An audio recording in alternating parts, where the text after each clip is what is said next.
Welcome to Finding Holiness, where we delve into timeless Torah wisdom, revealing the sacred in everyday moments.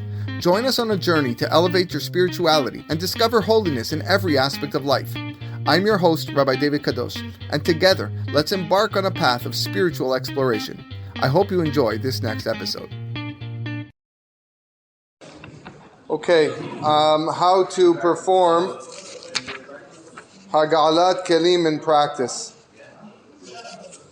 אפשר להשתמש לצורך הגלה בכל אחד מסירי המטבח ובלבד שיהיה נקי. A person can use any pot that he owns for hagala as long as it's clean. מי העגלה צריכים להיות רותחים. The waters need to be boiling. בשעת הצורך, in times of need, כאשר מערבים סבון במי העגלה, if you add dish soap to the water, אפשר אף להרתיח את מי העגלה בסיר טרף. You can even boil the water in a non-kosher pot. Like we said yesterday, שהואיל וטעם המים פגום, since the taste of that water will become spoiled through the dish soap, הכלי הטרף אינו אוסר את מי העגלה. The non-kosher keli does not prohibit the water. Then, משים את הכלי בתוך המים הרותחים למשך כ3 שניות. You leave your forks, knives, or whatever is you're koshering for at least 3 seconds. לכתחילה, לאחר הגלה נוהגים לשטוף את הכלי במים קרים. לכתחילה, you should take out the forks or whatever it is, and then rinse them with cold water. אבל אין זה מעכב, but this is not required. It doesn't hold back the kashrut. ולכן, כאשר קשה לבצע את התפילה, את השטיפה במים קרים, אין חובה לטרוח על כך. If a person, for whatever reason, has no time or he can't get a hold of cold water, then it's not necessary. לפעמים, הכנסת הכלים מקררת מעט את המים עד שהם מפסיקים לרתוח. Sometimes you have boiling water, and when you put in cold items in the water stops boiling because it's no longer at a boiling temperature. ואזי, if that's the case, יש להשעות את הכלים במים עד שיחזרו לרתוח. You have to leave the kelim in there until the water returns to a boil. והסימן לכך שהם מעלים בועות. And the sign is that you see it bubbling. Bubbling is a sign of boiling. כלי שלא ניתן להכניס את כולו למים. If you have a keli that you want to kosher that is too big to put into the vessel, אפשר להגיד תחילה את חציו האחד ואחר כך את חציו האחר. You're allowed to put half the keli in and then turn it around and do half the keli in 3 seconds each. כאשר צריכים להגיל כלים רבים כדוגמת סכו"ם, if a person has to do agala on many items at once, such as cutlery, נוח להכניסם בתוך סל למים הרותחים. It's much easier to put the items in a basket and then dip the basket in boiling water. ולאחר שהייה של כ3 שניות, after you waited 3 seconds, להוציא את הסל מהמים והכלים כשרים, just take it out. כיוון שיש חשש שהכלים יהיו צמודים זה לזה והמים הרותחים לא יעברו ביניהם, since there's a worry that since there's so many forks and knives that they're stuck together and the water won't penetrate all the areas and cover the surface area of the forks and knives, יש לנער מעט את הסל בתוך המים. It's good to shake the basket inside the water, כדי שהמים הרותחים ייכנסו בין הכלים ויכשירו. So you know that the water covers all the surface area. אפשר להכשיל כלים בלא סל. You are able to kosher an item even without a basket, על ידי השלכת הכלי לתוך המים הרותחים, by throwing the item into the boiling water. שכן בעת שקיעת הכלי בתוך המים הרותחים, הם מקיפים אותו מכל צדדיו ומכשילים אותו. This way, it's covered with the water completely and you kosher it. ואם צריך להגיל מספר כלים כדוגמת סכו"ם, and if you want to be magil many items such as cutlery, יש להשליחם למים כלי אחר כלי. Put them in one by one. ואם רוצים לקיים את המנהג לשוטפם במים קרים מיד לאחר הכשרתם, and if you want to perform the minhag of rinsing them with cold water, then ישפכו את המים הרותחים, pour out the hot water once they're koshered, וישליכו את הכלים המוכשרים לתוך כלי של מים קרים. Then dump all of it into cold water, the cutlery. אמנם כפי שלמדנו, but like we learned, אין בכך חובה, it's not an obligation. ואפשר להמתין עד שהמים הרותחים יתקררו, you could even wait till the boiling water cools down, ויוציאו מתוכם את הכלים שכבר הוכשרו, and then take them out because they're already kosher. לסיכום, in summary, כך הוא סדר העגלה. This is the seder of Hagala. Number one, menakim et hakeli. Again, this is a recap of everything we've done the last few days. Menakim et hakeli, you have to clean the vessel. Make sure the vessel's clean. You can't kosher a vessel with grease on it. Number two, martichim mayim b'kli gadol v'naki. You also boil the water in a bigger kli that is also clean. Machnisim et hakeli shetzarich hagala letoch hamayim harotchim. Then you place the keli that requires hagala inside the boiling water. 4. Ro'im she'amayim mamshichim lirtoach. You see that the water continues to boil, so just in case when you put it in and it cooled down, then you know it's that's not good.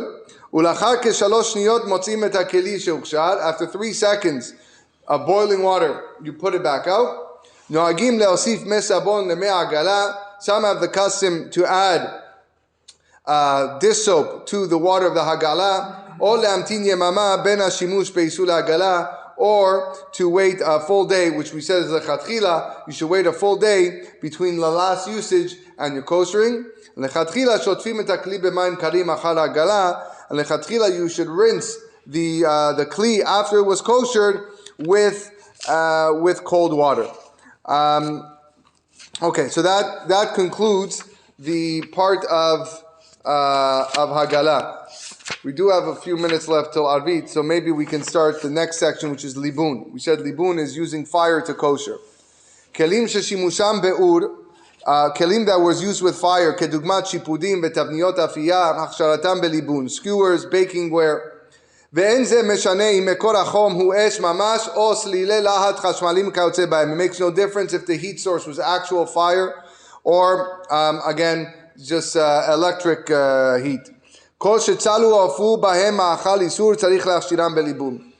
it was roasted or baked, you have to kosher it with libun.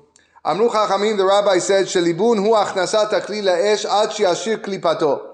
Libun, the definition of libun is so much fire that it almost removes the klipa, the shell of the item, or ad she'etzu mimenu nitzotzot, until it starts sparking. Kevan shebederech kal habarzel atzmo eno mitkalef eno motzi nitzotzot ba'esh. Since normally metal or iron does not peel and does not spark, okay, so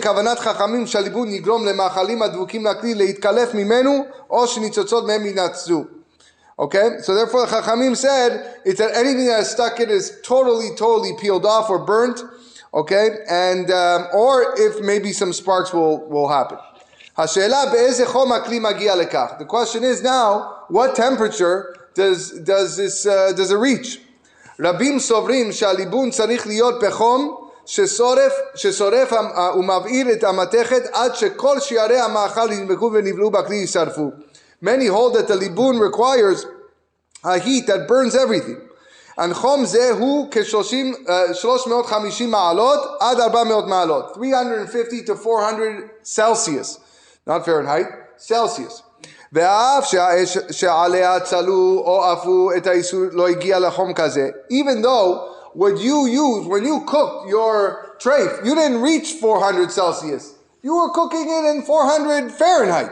Okay, so why do you gotta go that high to burn it? לדעתם רק כאשר הכלי יבער באש כל טעמי האיסור שנדבקו ונבלעו בו יישרפו. Because according to them, in order, only when the whole keli is burned, quote unquote, by the fire, that's when all the ta'amim are removed. V'yesh mekilim, there are those who are more lenient. V'sovrim she'aklal kebolo kach polto. No, bolo kach polto, the way it was absorbed is the way that it's let off, like we explained before. Chalag chomaesh also applies here. Shebeoto chom shebo tam ha'isur nidbak v'nivla bakeli. The temperature that it was absorbed, therefore, if shalach shiro, that's the temperature used to kosher it. Shim shimusho haya bechom shel 200 ma'alot. If the shimush was 200 Celsius, then if shalach shiro be-200 ma'alot, then you're able to kosher with 200 Celsius. Lefi da'atam, efshar le'achshir tavnit she'afu ba'isur betanur bechumo shel oto tanur. According to them, you can kosher any pans or bakeware with the temperature that it was used. Lema'aseh, haminhag harevach kedat hamachmirim. The minhag is like those who are strict. But since when you go up to this type of temperature, you will probably ruin the dish. We don't kosher tavnit afiyah bakeware. שכן זה הכלל, כל כלי שעלול להינזק בהכשרה, אין מכשירים אותו. The rule is that any keli that is going to be damaged when you kosher it, such as a bakeware, putting it at 800 degrees, okay, we don't kosher it. Shema yitrashlu be'achsharato kedei shelo yazik lo, because we're worried. So the same thesis that we gave with regards to the earthenware, that we're worried that you're not going to kosher it properly because you don't want to break the item. So okay, I'm not going to kosher it the way I need to kosher it because I want to keep it. Omnam b'makom shel hefsed merubeh, in a situation where there's a great loss, אפשר להקל ללבן בחום שבו שישתמשו באיסור כדת המקילים. Then you can use it like we can in times of great need. You can go like the lenient opinion, which is the temperature that it was cooked with. לפיכך, therefore, אין להכשיר תבניות אפייה שאפו בהן טרף. We don't kosher bakeware which טרפה was baked with. כיוון שליבון חמור עלול לקלקל אותן, because you're probably going to ruin it. ולמי שיש קושי רב בקניית תבניות חדשות, let's say he's stuck for money, or he can't buy new bakeware now, או מפני שעלותן גבוהה עבורו, או מפני שקשה לו להשיג כמותן, יכול להכשירן על ידי חימומן באותו התנור על החום הגבוה ביותר למשך חצי שעה. Then put it up to the highest temperature that you could possibly put it without damaging it for about half an hour. וכן הדין בסיר ומחבת טפלון, same idea with pots of fele. I'm not sure what fele is, pei lamed aleph, and machvat Teflon pans. Same idea over there, which normally you would require libun, but if it's going to ruin it, put it as high as you can for at least half an hour in a sha'at hatzorech. Okay, Bezrat Hashem, we'll continue next week.